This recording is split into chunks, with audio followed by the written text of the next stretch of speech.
At the end of the day, this is nothing really new when it comes to the industry across the board. However, it's still very discouraging and unfortunate.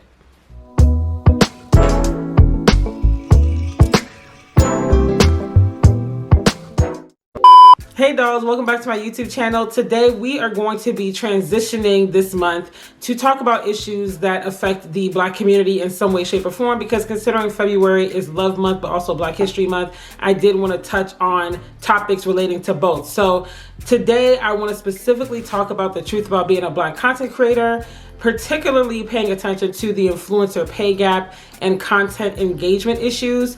Being a content creator, these are things that I have heard about, seen, experienced. So I want to dive into that. And if this is something that interests you, go ahead, get comfortable, and let's dive into today's topic. Now, because of the robustness, if that's a word, of today's topic, I do have my notes in my hand because I don't want to mess up any stats or anything like that. So if you see me looking down, just know that I'm glancing at my notes because I want to make sure that I give you guys the right information. However, before we dive into like stats and everything, I want to go back down memory lane and give you guys some background as to why this topic has been reignited over the last 2 years. Because to be honest, there's really nothing new under the sun. This is something that has been happening for a long time when it comes to Black people across any industry not getting the credit, the pay, the recognition that they deserve. But particularly when it comes to content creation, this is a topic that was reignited about 2 years ago at this point when everything happened with the George Floyd protests. So if you remember,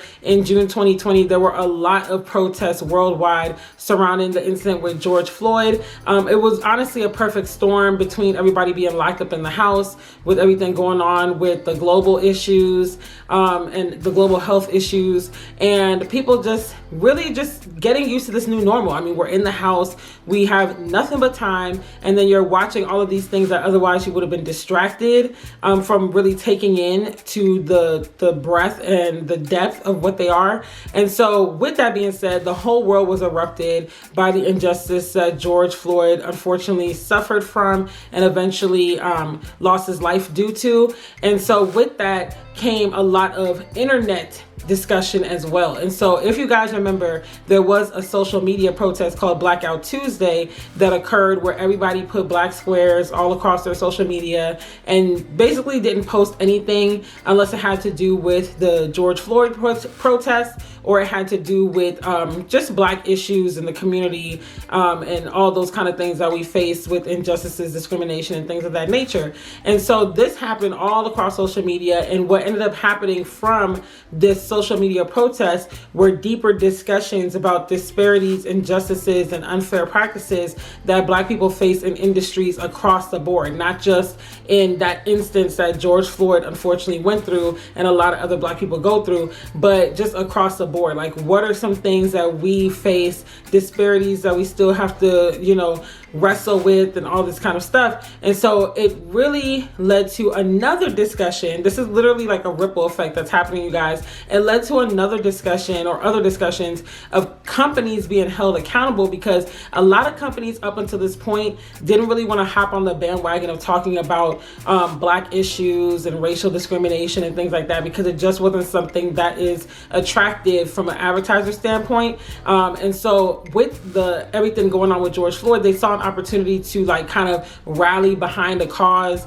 that the younger generation that they're trying to target or whatever was interested in and passionate about. And obviously from a marketing standpoint, it's like, if we can basically ride the coattails of this, we can get in front of people while also establishing ourselves as a brand that is about diversity, fair practices, doesn't side with discrimination or disparity or anything of that sort.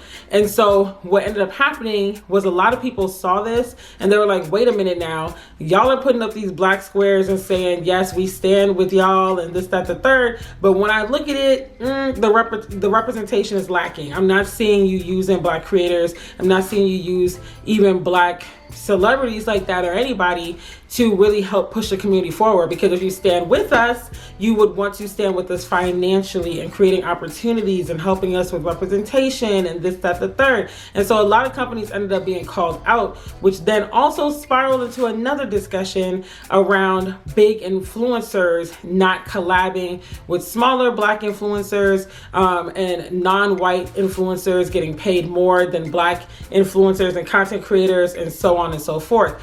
And so from these discussions, the Instagram page Influencer Pay Gap was birthed. They haven't posted anything since March 2021, I think, when I checked, but you can check out the profile. It's very robust, even in the time frame that they did post stuff, which was honestly less than a year because they started in June 2020. And like I said, the last post I saw was like March 2021 or something like that. So in those 9 months or whatever it was, they did a lot of work, and they really brought to light the disparities that Black creators have compared to their white counterparts, how much less they get paid on average, because honestly, there's a lot of information on that page, and there are some posts that fluctuate where you're like, okay, like they didn't get paid as much as maybe a Black creator did for that same post or whatever. But by and large, you had people coming out as influencers and saying like, yes, I am white, I got paid this much, versus, someone that I know that is Black that got paid half of what I got paid, and they have a similar following, and so on and so forth. You also had people in the industry coming out and saying like, yeah, like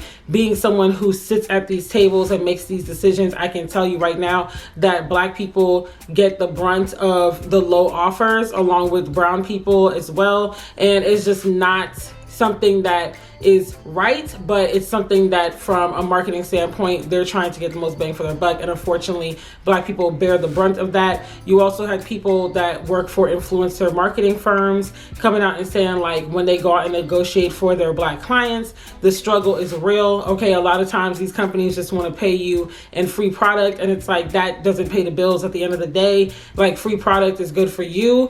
It's not really that good for me. Like, yeah, I might use the product, but that's not going to help me pay my rent, my mortgage, my car note, or basically just take care of myself and try to elevate my lifestyle, And so needless to say, all of this stemmed, like I said, from the protests that happened with the George Floyd incident, and it literally was just a ripple effect. So what you saw in June of 2020 was a lot of Black influencers and content creators were promoting other Black influencers and content creators like, hey, since we're having these discussions and we're all realizing that it just sucks all around, and we got to do something about it, go ahead and support these Black creators. Like, if you're really about it, you're not just talking about it, but you want to be about it, go ahead and support these Black creators, so that way we can help to elevate the community. Because when you support them and you engage with their content, then they can negotiate better brand deals, get better pay, improve the community. And it just really is a snowball effect for the greater good of the Black community. And you also had a lot of Black people and Black creators highlighting Black owned businesses and saying like, okay, these big companies are saying they stand in solidarity with us as Black creators. However, we don't see it, okay, like it's cute and all that now to say that you stand with us, but at the end of the day, in a month or two, you're going to be right back to your normal practices, and Black people are still going to be disenfranchised when it comes to the content creation and influencer world. So if you want to push the envelope forward and again, help the Black community, support these Black owned brands, big, small, medium, whatever, so that way we could again keep those dollars going into the Black community to affect the greater good by and large, the collective of Black people, Black companies, Black influencers, so on and so forth. Also, larger non-Black influencers during the same time frame. This is all happening in June 2020, y'all. Like, when I tell you, if you remember, you know exactly what I'm talking about. It was a lot going on. It was a lot of internet discussions about a lot of different facets of the Black community and disparities and injustices. But around the same time of June 2020, non-Black larger influencers were also called out for using the plight of Black people as a trend. So you saw a lot of people going down to these protests. You saw a lot of non-Black influencers going down to these protests, and with their cute outfits and their signs of BLM and support the cause and this and that, and taking little photo shoots in the middle of the street. You saw people literally riding the coattails and saying, yeah, I side with you, and I'm gonna make my platform, highlight Black influencers and Black creators and stuff. And not even a month or two later, they were right back to same old, same old. And so a lot of people were calling just everybody out, from the companies to the larger non-Black influencers to, you know, just unfair practices, everything in between. And so that led people to start really talking about the pay gap and the issues that Black influencers have by and large. And one of the biggest, if not the biggest issues, is the pay gap, which now I want to share some examples of people who, you know, because there are many, honestly, when you sit and think about it, there are many examples, but to keep this video at a decent length, I picked out 2 examples of people that really stood out when it comes to, or are bigger cases of when it comes to Black creators not getting the pay that they deserve. So the first really well-known case of a Black creator creating something and basically not getting their credit where credit is due, or the pay to back it up, is Sydney McRae. So Sydney McRae is, I think she's 22 now, or at the time of all of this happening, she was 22, but she's basically in her early 20s. And she really rose to popularity when she created the Captain Hook challenge on TikTok to Megan Thee Stallion's song. And she choreographed the dance moves. She created a TikTok video showing the dance moves. And then she basically like challenged people to do the Captain Hook challenge. So after a couple of days, weeks tops, this challenge took off on TikTok. I mean, it garnered over 400,000 likes. At some point, big TikTok stars that like a lot of people know that got millions and millions of TikTok followers and stuff started doing the challenge. It got so big to the point where record labels and companies and artists themselves were reaching out to Sydney for her to like basically take their music, create a choreographed dance, and then put it on TikTok to become like this popular thing or whatever, to help push their music and their company forward.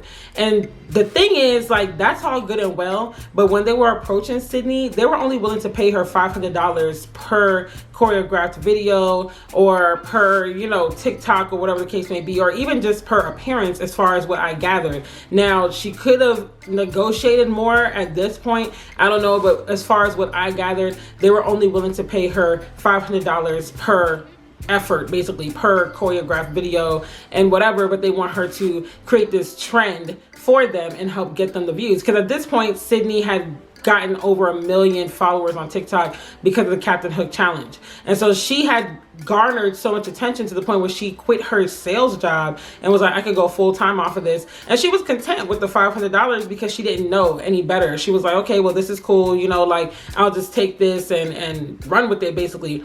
Come to find out that her white counterparts, one of them being Addison Easterling, I think is her name. If I got it wrong, then my bad. But Addison was, or is, a very big TikTok star. Like, she, in comparison to Sydney, had like 70 times more followers, I guess you could say, because Sydney had like about 1 million TikTok followers and Addison had like 70 million or something crazy like that. Like, it was a huge gap. Like, obviously millions more people following Addison, who was one of Sydney's white counterparts. So Addison started doing the dance, the Captain Hook challenge, and she got more attention than Sydney for it. I believe she might have credited Sydney. I can't remember if I saw that verbatim that she credited Sydney. But even if she did credit Sydney, the point is that Addison was getting paid 10 times more than Sydney, the creator of the Captain Hook challenge, to basically choreograph dances for artists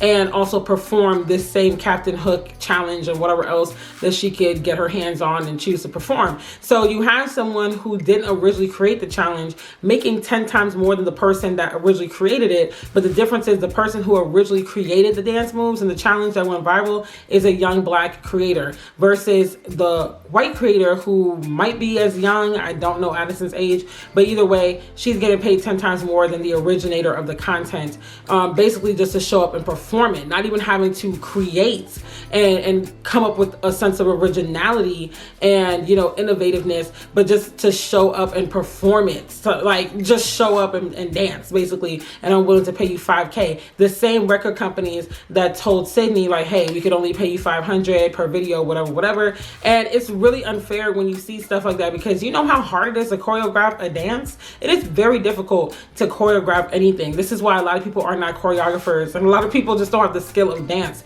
So to come up with a choreographed dance that is so good and so popular that it literally garners you millions of followers, and people only want to pay you $500 to date, like I said, as far as I know, unless things have changed, but from what I saw, $500, like, you can't live off of that, because you're gonna have to get a lot of those deals every month just to make a decent living. And if you have a slow month, which we know as creators, you have your slow months, then where do you go from there? How are you gonna pay your rent? How are you gonna buy groceries? How are you gonna pay for your car note or whatever else you got going on if you got kids and all that? Like, it's just not adding up. The math is not mathing. And so once Sydney found that out, it was like, man, like, are you serious? This is really discouraging. Meanwhile, she's getting $5K per performance, appearance, whatever, if not more. I'm struggling just to make ends meet. Like, I'm looking at, I'm probably gonna have to relocate to go someplace cheaper so that I can afford to live and still pursue my dreams, you know?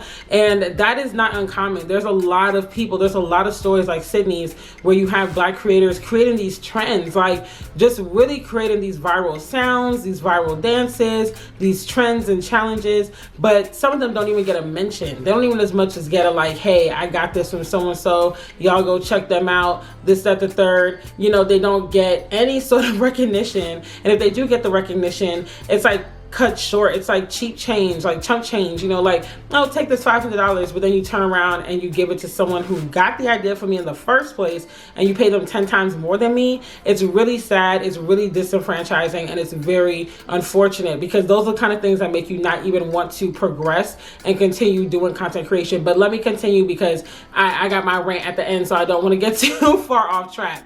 Another example that's pretty well known of a Black creator that basically was SOL when it comes to influencing is Kenny Knox. So Kenny Knox, also someone in his early 20s, I believe, couldn't quite pinpoint the age, but that's neither here nor there. He garnered popularity through Vine. So y'all, I used to love Vine when it was out in like 2010, 2011-ish, I believe it was.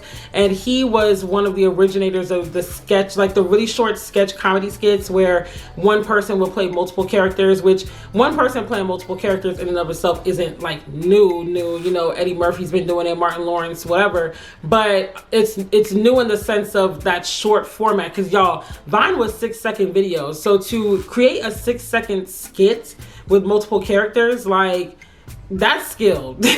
That's skilled, because I'm long-winded. I can't even do a 5-minute video. Y'all know I be rapping, but you know, needless to say, Kenny Knox was one of the originators of that. And for years, he was not getting paid. Like, he had sponsorships, he had collab offers and all sorts of stuff. And he was just getting product or like very, very low pay. And he didn't realize how much he was being lowballed until he started comparing notes with his white counterparts and realizing like they were getting paid a lot of money. And some of them now are getting paid at least $100,000 per video, if not more. Like, they're making millions of dollars. And he should have been right there with them. Like he said in the article that I saw on Bloomberg, I think it was, where I got this information, is that his family was like, oh, you about to be the next Will Smith, like you about to really just go out here and crush it. But that didn't happen because he just didn't know. And what he was taking product or a little bit of pay, because it's like, okay, like I didn't know I could negotiate, especially when you're young and you don't know the ropes. Because the thing with influencing and content creation is there's no rule book for this. Like, it's still a pretty new industry. Content creation has been around for a while, but as we know it today with the social media influencer, the YouTube star and stuff, that didn't really blow up until about 2010 to 2012. So we're like 10 to 12 years in this thing. It's still a pretty new industry. And honestly, I feel like it really boomed around 2015, 2016. That's when a lot of people started really like taking it to that next level. Like, this could actually be a business, like a full career, like marketing, influencer marketing firms were really birthed at that point. And it just really took off and exploded. And so, you know, Kenny didn't understand that. And so now that he has an agent, I believe, the agent was like, yeah, like I see this a lot with young Black creators, because his agent has a specialty for representing Black creators in the industry. And I'll put the Bloomberg article in the description box if you want to read it and just kind of look up all this stuff, because it's a long article, but it's very informative and eye-opening. And there are other ones that if I remember where I saw them, I'll put them in the description box as well, so you guys can check that out in your spare time. time, because y'all, it's very eye-opening to read this stuff, especially if you have not experienced it. But even if you are experiencing it, you're reading it and you're like, wow, like I could relate to this. Like I have the same struggle. I did not know this either. And so Kenny's agent was basically like, yeah, like a lot of Black creators don't know how to negotiate. They don't know how to read the terms. They don't know what they should be looking for. They don't know what the industry standards are for pay. They don't know any of this stuff, and it's hard to figure it out because up until June 2020, y'all, it was very hush hush to talk about your pay as an influencer. Like people did not want to tell you what they got paid per post. People did not want to tell you how they got a post collaboration. Even now to this day, it's still kind of hush hush. And I get not giving people the full blueprint and just handing it to them on a silver platter. But at the same time, it's like, how are we going to improve if you don't exchange notes? If you don't talk and say, hey, this is how much I got paid for this. What are you getting paid? How is that going for you? How did you negotiate that? How do these terms work? This, that, the third, because everybody's not at a point where they can hire an agent. You have to be making a certain amount of money for that to even be feasible. So how do you navigate your way until you get to that point? If you ever do, because you might not be able to if you don't know how to navigate it. And so Kenny actually lost some brand deals and stuff like that because of some of the content of his skits, you know, saying certain verbiage and certain like cultural slang and terminology that's acceptable in the Black community. I'm not gonna say it, but y'all know what I'm talking about. So he got pulled, like sponsorships pulled from him from Target and so on, because they're like, oh, we noticed that you said this word or that you did this or you did that, so we don't want to work with you. But he's like, but when I look at my counterparts, like I think Jake Paul is one, and there's another one, Logan, I believe. Y'all, I'm rusty when it comes to all these influencers. But he was like, I look at them and they do some pretty like raunchy and just wild over the top like stuff, and stuff that's similar to me. They even say some of the similar things to me, but sponsorships don't get pulled from them. Like brands and companies forgive them and still work with them. And these influencers, Jake Paul and the other one, have actually said like verbatim, we know we get away with the stuff that we do because we're young white kids. Like, so people are going to work with us because of the color of our skin. At the end of the day, they're going to make those concessions for us. Whereas someone like Kenny, you just don't get those second chances. And this is nothing new to Black people. I mean, from the time we're born and raised, it's like we're told that you just don't get, you're not afforded the same opportunities, you're not afforded the same grace that your non-Black counterparts are. It's the reality of the situation. It's the name of the game. We all know this. We're all told this from a young age, and influencing is no different. And so with that being said,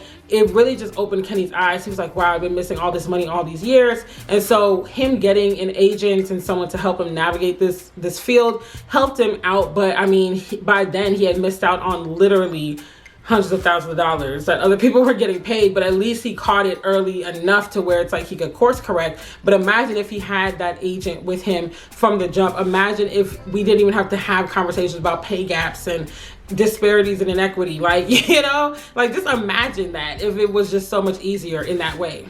So I do have some hard and fast numbers and stats that I want to share with you guys just to further dive into this influencer pay gap thing and just the realities and like the bigger picture of what we're really up against. So the pay gap between white and Black influencers currently is 35%.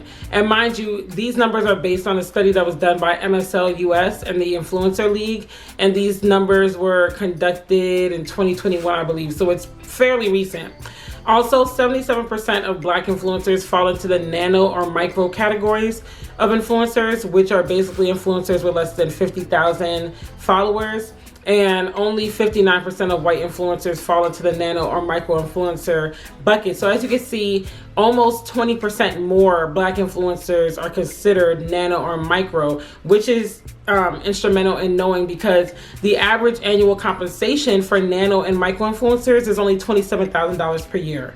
Whereas macro influencers, which are people that have over 50K followers, make in excess of $100,000 per year. So you can see even just right there between nano and micro influencers and macro influencers, it's almost a $70,000 a year pay gap. Like, and I can tell you right now, because I'm definitely considered a nano, like nano is even smaller than micro. I think micro is like 10 to 50K followers and nano is less than 10K. So I'm nano across all my platforms. And let me tell you right now, making $27,000 a year is still considered good. Like that's still like amazing because you're making more than 2K per month. And a lot of influencers I know that are nano and micro aren't even making that much, if we're being honest. Like on just their influencing and content creation and stuff, they're not making that much. So that's still a luxury. I would venture to say most creators are making about $12,000 a year, just based off of like what I know I make, just off of the content creation itself, not counting like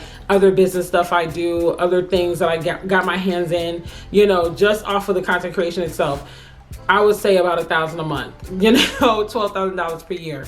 And that's off of me, like I said, and other people that I know. So $27,000 a year being a luxury tells you that this is problematic, okay? Because content creation is not easy. It is very draining. It is a lot of work that goes into it, a lot of preparation, editing, styling, photo shoots, this, that, the third. This is why a lot of people fall off, you know, or they're like, you know what, I'm tired. Or this is why people get to the point where they only do sponsored posts, which I know people don't like to see. And they're like, oh, this person changed up. Now that they got bigger, they became Hollywood, they only doing sponsored posts, or they're only doing things promoting their products and services or their business. Yeah, because we gotta eat, like, you know? So it's like nothing exists in a vacuum. Like there's always two sides to every coin. So while as a viewer, you might get annoyed to be like, oh my gosh, like they're always telling me to go click a link or go subscribe to this or buy that or join their mailing list or da-da-da. Yes, because we need to eat. Like this is a lot of work that goes into it. I've shared even before just on my YouTube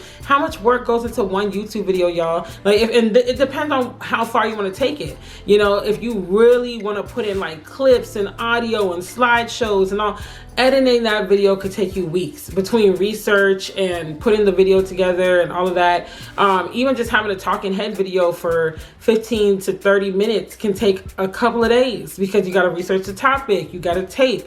Obviously, I got to get dressed, I got to get ready. Like, you know, I got to look halfway decent. Then I got to edit the video, download it, upload it, put the script. Like it's a lot of work. So this is why you see kind of that hustle and that rat race, because 27K a year is crazy. You cannot live anywhere decently for that. I don't know any major area where you could live on 27,000 a year. Like that's chunk change, you know? So 59% of Black influencers mentioned that discussing the issue of race has negatively affected their incomes. Only 14% of white creators felt the same way. This is important to note because, again, it puts you kind of between a rock and a hard place, because it's like, okay, if I'm a Black person and let's say we're going back to June 2020 where everything's happening surrounding George Floyd, I might want to come out and speak about that. I might have some actual real hardcore thoughts and emotions that I want to share. But now in the back of my mind, I'm thinking, ooh, if I share too much, I could lose sponsorships, I could lose, you know, followers, which ultimately is going to help me when I'm promoting and pitching to brands, you know, with my media kit and stuff, which is going to lower my engagement, which is going to lower my potential to negotiate a higher pay. You see how it's a ripple effect? And then also you're wrestling with yourself because you're like, well, as a Black creator, if I don't say something, then I look like a sellout, I look like a cop-out. So it's really like you're between a rock and a hard place. Do I speak up and share my emotions and stand up for what's right? Or do I stay silent so that I have a better chance at getting better pay? But now it's like a moral issue on my part where I'm like, I wanted to speak up on it, but I didn't say anything because I didn't want my pay to be affected. In June 2020, brands started to slowly but surely like get into race and stuff. And this is something that I found interesting because I honestly thought this hashtag was around earlier than June 2020. But in June 2020 is when Facebook created the Share Black Stories hashtag to highlight Black people, Black creators, Black talent. And so that made me pause. So I'm like, wait a minute. So what were you doing before June 2020? And obviously, if you had to create this hashtag in June 2020, because Facebook, Google with YouTube, TikTok, all these platforms with the social media protests, the in-person protests worldwide and stuff, they realize, like, you know what? People are calling us out. They're saying that we're not giving them a fair chance as Black creators. So let's take a look at our algorithm and let's determine if we truly are like discriminating against them based on how they look. Like, what are some things that the algorithm's not picking up that's basically keeping these Black creators from being pushed out on the Explore page or the For You page and being recommended to people as much as they should and getting the impressions and stuff like that. And so for Facebook to create that hashtag, to me says that they found some sort of discrepancy or something where they realized, like, you know what, we're really not giving Black creators and talent the chance that they deserve.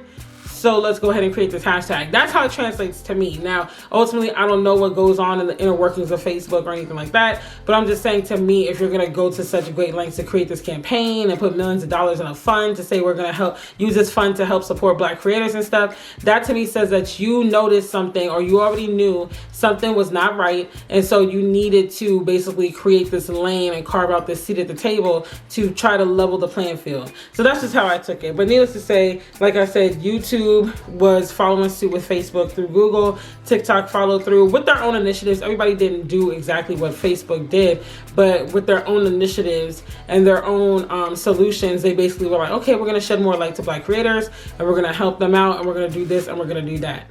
And also, when it comes to the content engagement, before I move on, a lot of Black creators didn't only realize that, you know, Facebook and Instagram and TikTok and stuff wasn't recommending them on the Explore page or For You page to help them get the impressions and the reach and stuff that they needed to be able to grow at a rate that they should be growing. But they also realized that they were more likely to get banned for posting certain content. So again, going back to being between that rock and a hard place where it's like, do I speak up about issues that are important to me, such as the George Floyd protest and so on and so forth, and risk getting shadow banned and not getting the reach and impressions and stuff that I need? Or do I just keep quiet, go along to get along, and try to just like play nice and give myself a fighting chance? They also found that it was harder for Black creators to get verified on these platforms as well. Like all across the board, it's just a fight to get what we're due, you know, to get the credit where credit is due. And so that is something that, again, these conversations have been happening for a long time behind closed doors, but June 2020 was a catalyst to kind of push it to the public and say, like, okay, since we're protesting and we're talking about the Black community and how you can help and be an ally and all that, let's go ahead and slide this topic in there too, because this is something that is problematic and it's not a good look to sweep it under the rug. So what are my final thoughts on this whole scenario? For starters, I would say that honestly, I feel that the rat race of being a traditional influencer is not for me. So when all of this stuff was kind of exploding in June 2020, July 2020, that was around the same time that God started convicting me to go ahead and just start my own like sole proprietorship LLC type business, something that I fully own. Not saying that when you're an influencer, you don't own your business, because you are the business, you are the brand as a person. However, you're still kind of somewhat at the mercy of a brand or a company seeing you and saying, yes, we want to pay you this much and this, that, the third. And to be honest, it could be very grueling to go out there and have to be constantly like emailing brands and sending your media kit, and this is how I want to work with you, and this is what I can do, and these are my stats, and this is what I want to get paid. And then you're going back and forth with the negotiations and all that. And it wasn't something that moved me to want to only do that or make that my lifeline, my bread and butter when it comes to business. And so that's how I birthed my business coaching business in fall 2020, and I was able to turn over multiple four figures, like, you know, in a snap. And so now I'm transitioning more to business mentorship, because now I want YouTube to be my main bread and butter, and then from there that creates the springboard for other opportunities to really flourish and take off and so on and so forth. However, I personally just can't do the full-time influencing thing, because it's like, when you look at it, I mean, again, that $27K a year is the average. And I'm telling you right now, most people I know are not there yet. And they're also considered nano influencers. So if you're a nano influencer, you're probably making like $12K a year, $15K a year. Yeah, you can't live on that. Even $27K a year, you can't live off of. So all of those things were kind of a turn off for me. And I was like, yeah, you know what? I'm good on this. I'm not going to pursue that. But I think that it's really sad how little creators are paid overall, but particularly Black creators, because we are definitely at a higher, you know, sense of disenfranchisement than our white counterparts when it comes to content creation and stuff. Again, like I said, check out the influencer pay gap Instagram page, because that will give you a good glimpse. Overall, I will say though that on the Instagram page, a lot of those posts are in British pounds, so you'll have to do the conversion rates to see like how much they were paid to understand it in US terms if you're in the US. because a lot of British influencers submitted information, and it was good to see that too. But if you're in the US or Canada, you'll have to do the conversion rates to kind of just see the equivalent of what they got paid would be for you. But for me, again, I just couldn't keep up with the rat race of influencing and constantly like applying and applying. It's almost like applying to a job, you know, and no route of business is easy. Even with business coaching, it comes with its fair share of ups and downs and like, oh my gosh, are you serious? I got to do this, I got to do that. But I feel like it just puts me in a better position of autonomy to determine what I want my income to look like. And so that's why I went ahead and started leaning more into those kind of avenues versus like the traditional influencer route. Now, I have done sponsored deals, but I let them come and find me for the most part. And I do work with a lot of small brands to help give them recognition and stuff. So on that level, I'll do it. But the traditional influencer, like I don't have it in me. I really don't.